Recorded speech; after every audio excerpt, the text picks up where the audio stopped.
The purpose of waking up and working dogs is what gets me up every single day, of course.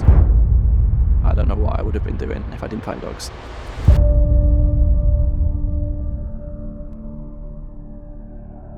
I first got into dogs, I was 16, 15, and I had just been kicked out of college. At the time, I was doing something that didn't really interest me, but I thought that's because I've always done this, so I thought that's what I need to do. And I was kind of at home all days, and I was just scrolling through my phone, and I remember coming across a video of a cane Corso and thinking, that is so sick, and just being kind of like obsessed with the idea of a dog that's that size, that's capable of doing what they're bred to do. Seeing this massive cane Corso, and I just went and I bought him, and it was really impulsive, and I shouldn't have done it. My family was so angry at me. For the first month, it was probably the worst decision that I ever made, what ended up turning into the best decision I ever made. I learned foundation work on him, on how to fix problems and problem solving and basic behavioural issues. And from there, I was like, I found the thing that was missing that really does excite me. And I thought, okay, this is what I want to do. I seen a video of Protection Dogs Worldwide, and as he was speaking to the camera, he said, "My name's Lador and I'm head trainer at Protection Dogs Worldwide."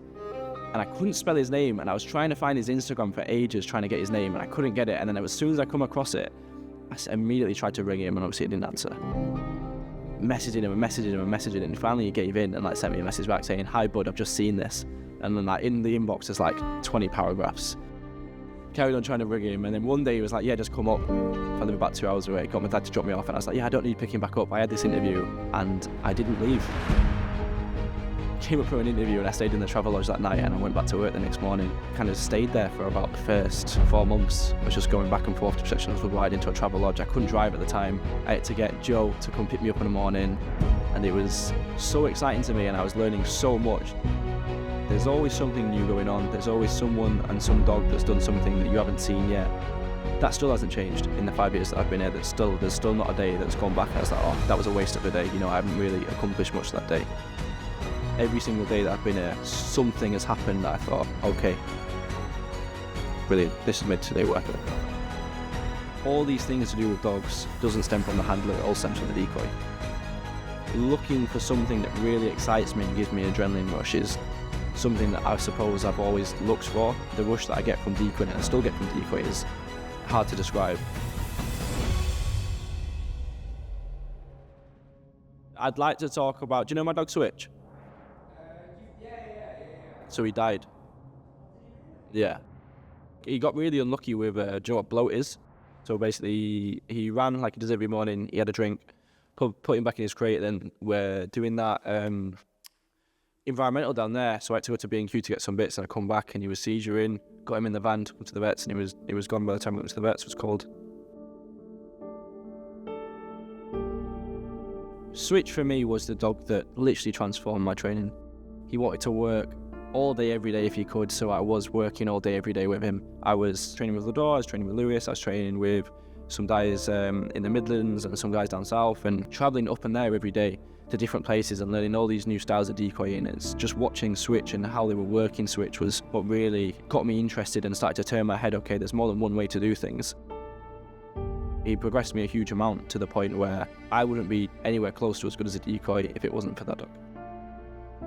Probably entered one of the hardest trials in the UK and come out first place, and if you were there, you seen what Switch did, and it was amazing to see, oh my god, I've trained this dog and he's just come first place and won this trial. It was absolutely amazing.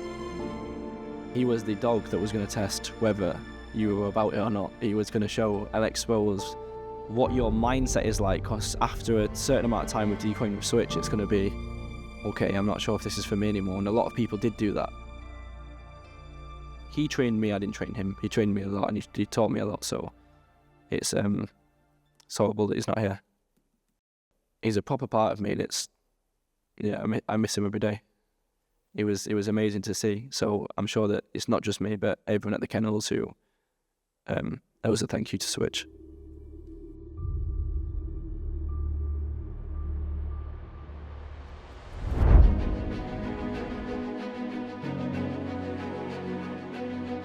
Residential training was something that I wasn't 100% on when I first started Protection Dogs Worldwide. This residential side of things was very much problem solving and working a lot with dogs with little work ethic or little motivation to learn.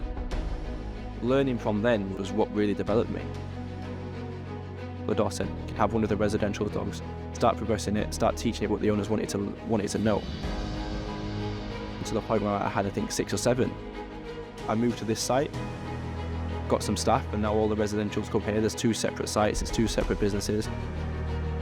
I think we've got 18 dogs on site at the moment, all in for residential training, whether it be obedience, protection, manners, behaviour, reactivity, aggression, whatever it is to do with dog training, we can fix it and we can sort it. We'll work the dog and train with the dog and bond with the dog until we have the results that you need, and we'll do a full handover and send the dog back. And that's what really, really taught me a lot about myself as a trainer. It's an amazing feeling watching a dog that you've trained. You really feel accountable for the happiness that's happened in their home because of the dog that you've trained and the dog you've sent back. It's a feeling that you can see in their face, that when they're getting these messages saying, oh my god, the dog's so well behaved, we're having such an easy time, we're going on long walks on the beach, or we're finally going to the dog park, or finally toilet train the dog, whatever it may be. The happiness that it brings to clients is amazing.